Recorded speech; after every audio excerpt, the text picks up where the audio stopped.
कि क्या आपके परिवारजनों में यहाँ के दलित पिछड़े नहीं है कि जिनको आज़ादी का महोत्सव नहीं मनाने दिया? क्या ये जो परमिशन है, ये देखो हम कोई आपत्ति नहीं है, लेकिन हमें शासन से पीछे से ये आदेश आया है कि हम परमिशन नहीं देंगे।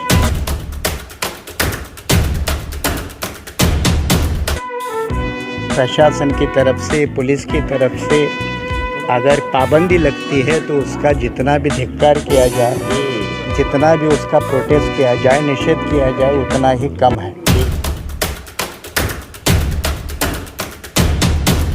खराब लगा? बहुत खराब लगा मुझे। 70 साल के आज़ादी दिवस हम मना रहे हैं, अमृतकाल में हम चल रहे हैं, लेकिन बहुजनों की आवाज़ को जो है वो दबाया जा रहा है।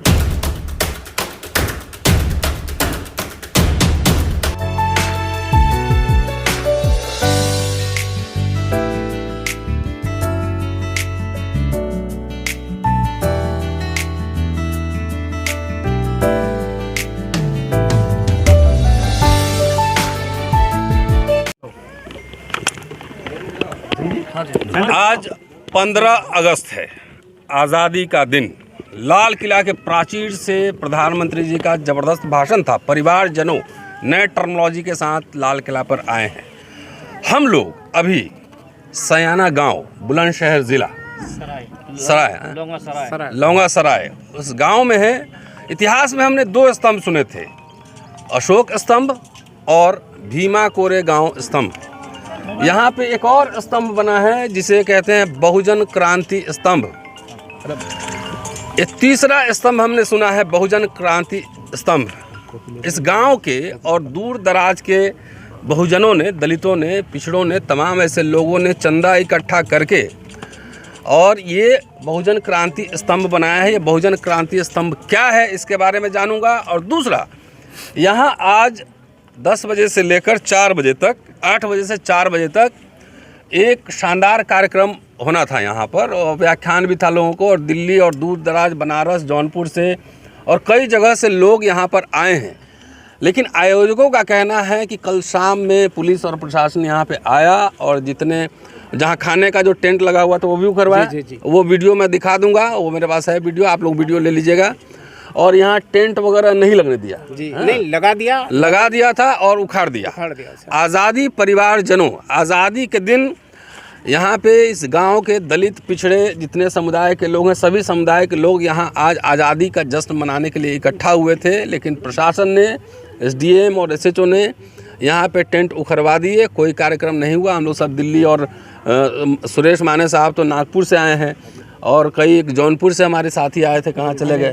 हाँ, वो सब कई जगह से लोग आए हैं। DGP साहब यहाँ पे हैं, पृथ्वीराज जी, सब लोग दूर दराज से आए हैं और यहाँ कोई कार्यक्रम नहीं हुआ। तो ये मोदी साहब के पास ये ज़रूर वीडियो पहुँचाइएगा कि क्या आपके परिवारजनों में यहाँ के दलित पिछड़े नहीं है कि जिनको आज़ादी का महोत्सव नहीं मनाने दिया? क्या कार्यक्रम था, विस्तार से बात करेंगे। हमारे साथ रूपाराम जी हैं, माने साहब हैं, पृथ्वीराज जी हैं, ये सब दिल्ली से आए हैं। पृथ्वीराज जी और रूपाराम जी यहाँ के अध्यक्ष हैं। जी। रूपराम जी, मैं इसी गांव के रहने वाले हैं। तो क्या था बताइए, अब जरा दोस्तों को बताइए।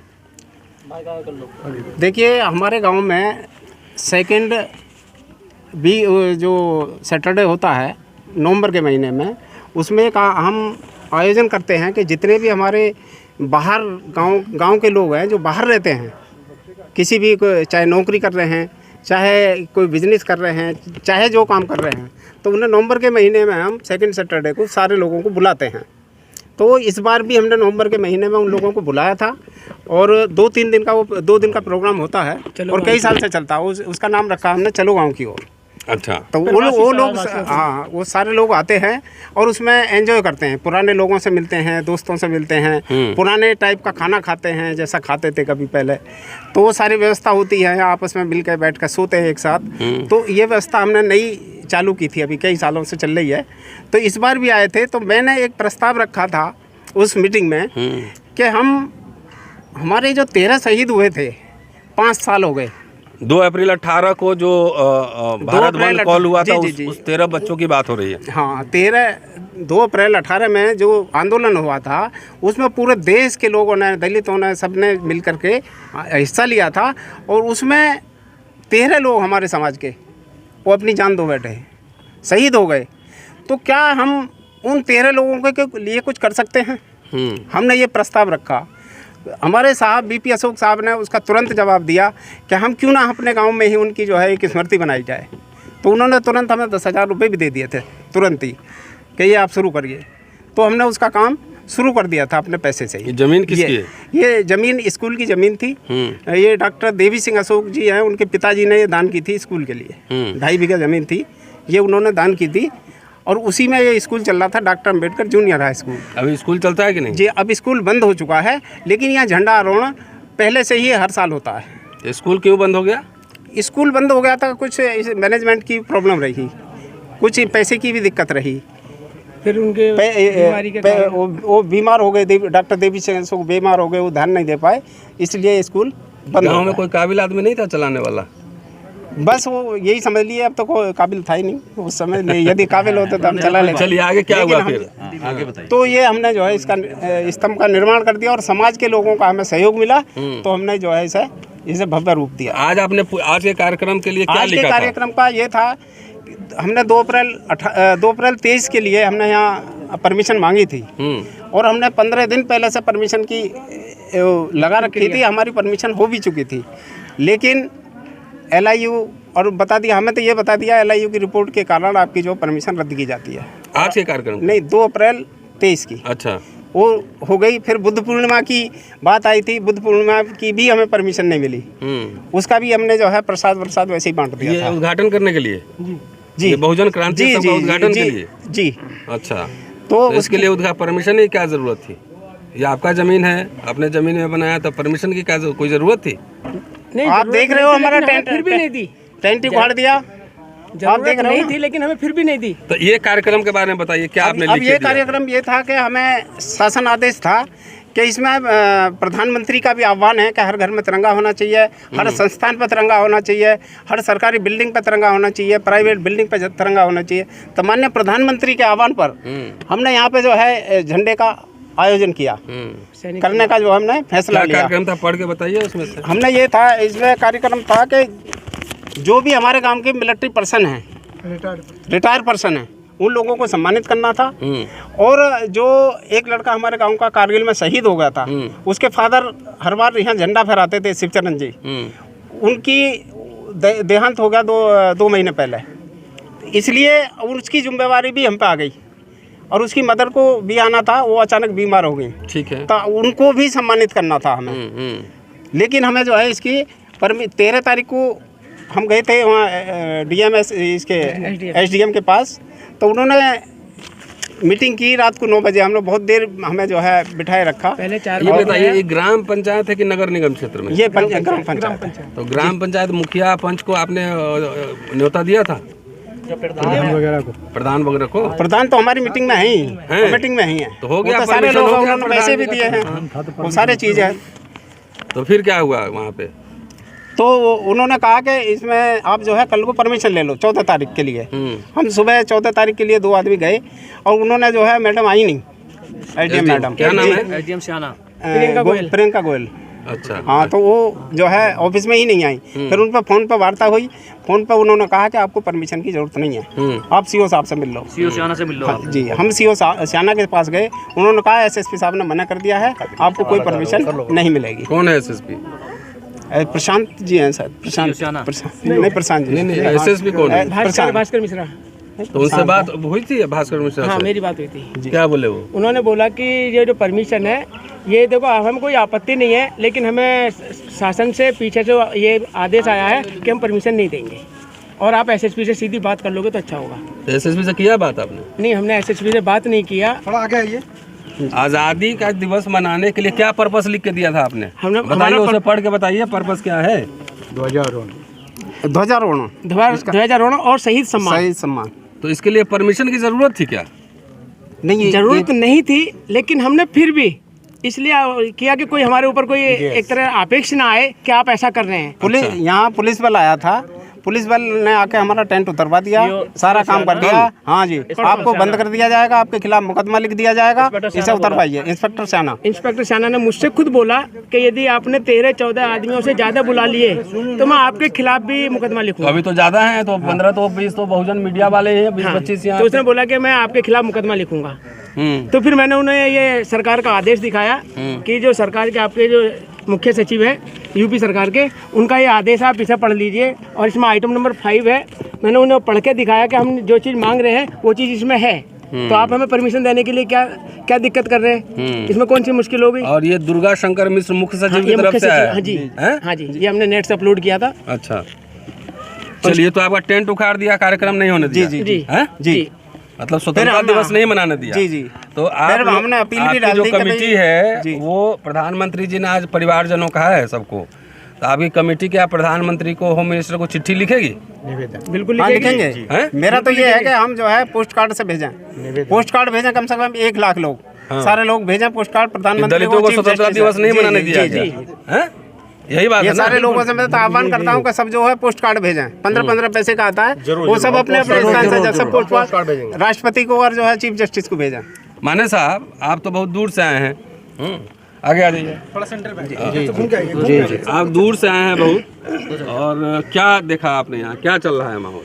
ये आज़ादी के दिन बड़े अचंभे और अनूठी बात है कि उत्तर प्रदेश जैसे जहाँ 20% दलितों की आबादी है, बाबा साहब मानने वाले लोगों की आबादी है, और वह भी बुलंदशहर जैसा जिला जहाँ से मायावती जैसे नेता भी पैदा हुई है, ऐसे बुलंदशहर के ज़िले में आज़ादी का दिन मनाने को प्रशासन की तरफ से, पुलिस की तरफ से अगर पाबंदी लगती है तो उसका जितना भी धिक्कार किया जाए, जितना भी उसका प्रोटेस्ट किया जाए, निषेध किया जाए, उतना ही कम है।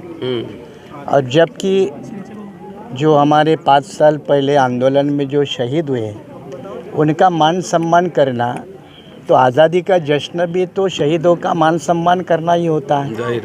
और जब आज के प्रोग्राम में कारगिल वॉर में कोई शहीद हुआ है उसका सम्मान करना है, कोई स्वातंत्र्य सैनिक है उसका सम्मान करना है, तो उसमें सरकार की तरफ से जिस तरह से पाबंदी लगाई, ये एक तरफ पुलिस की लगभग एक तरफा कार्रवाई कहते हैं, जिसको एक डिक्टेटोरियल रूल कहा जा सकता है। ये डिक्टेटोरियल रूल के तहत ये प्रोग्राम को मना करना, ये दर्शाता है कि मोदी और योगी सरकार का जो तरीका है कि वो एक तरफ हुकुमशाही प्रवृत्ति का होता है, और ये हुकुमशाही के तहत ये उन्होंने आज के प्रोग्राम को तहस नहस किया।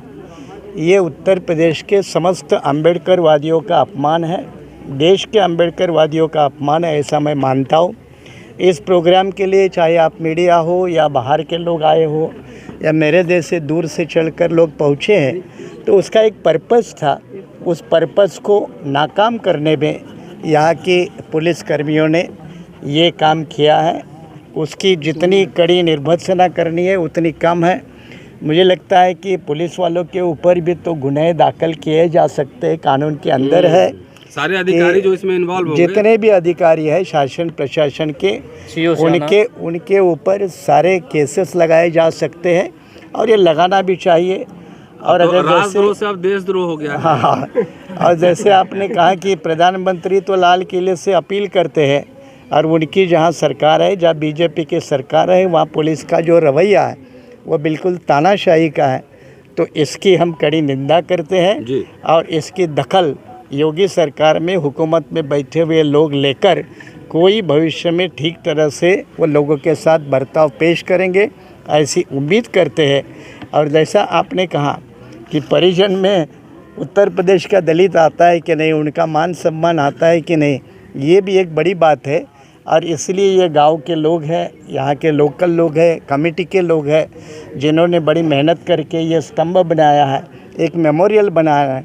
तो मेमोरियल से इतनी योगी सरकार डरती क्यों है, ये समझ में नहीं आता।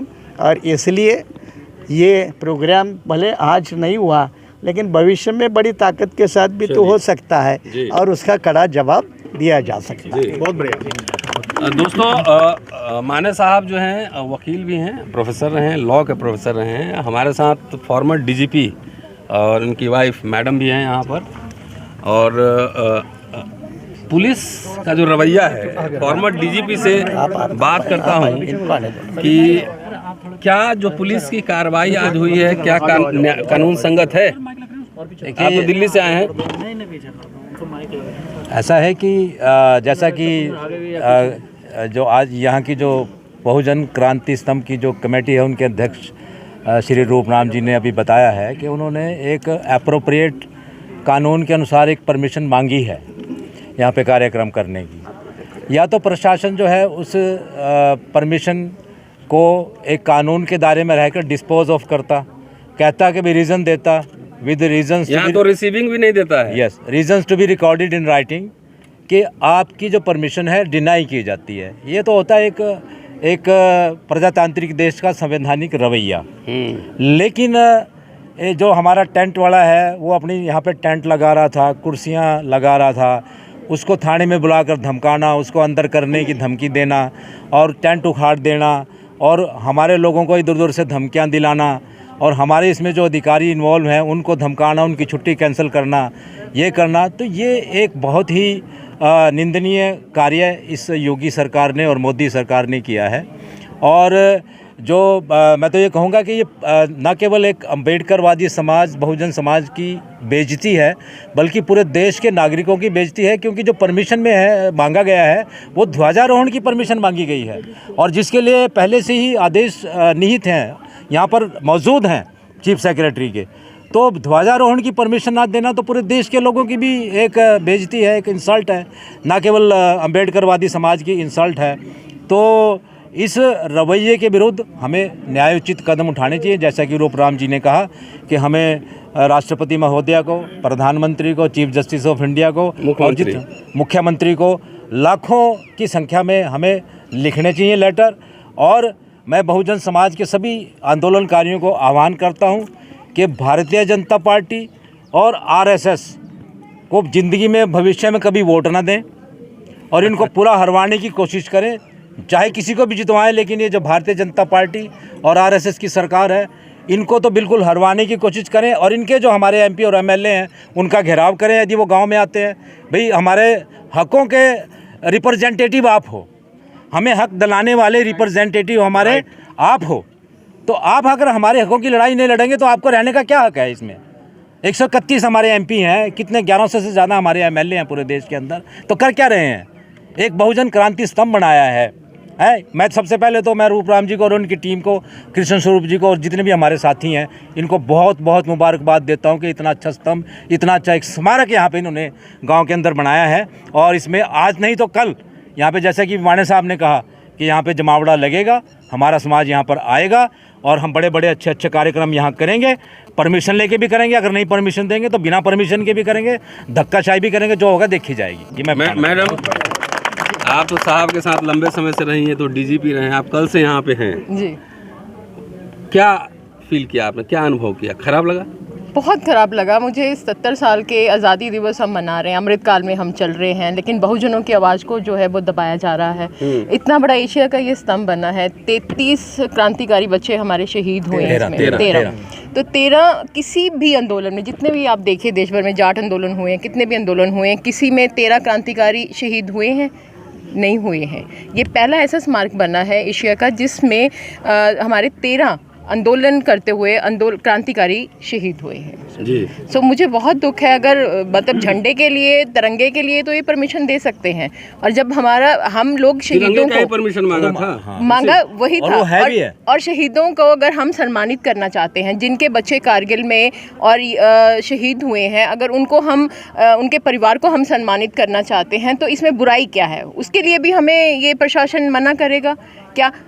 मोदी जी तो खुद कहते हैं कि आर्मी पे जो हमारे जवान बॉर्डरों पे लड़ते हैं, अगर उनका परिवार यहाँ है, अगर हम उनको सम्मानित कर रहे हैं तो इसमें बुराई क्या कर रहे हैं? रूपराम जी, तो क्या आप सबको लिखेंगे चिट्ठी? जी, मैं तो लिखूंगा।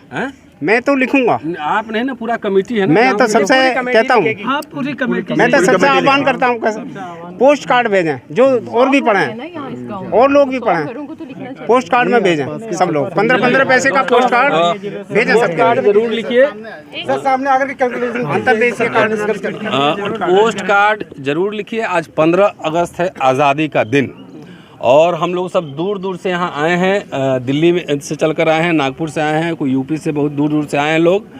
और यहाँ जो आयोजक हैं उन्होंने कहा कि पूरा टेंट उखड़वा दिया गया है, खाने में टेंट लगा हुआ तो वहाँ भी उखड़वा दिया है। और यहाँ का थानेदार, एसडीएम और एसएसपी किसी ने मतलब कार्यक्रम होने ही नहीं दिया।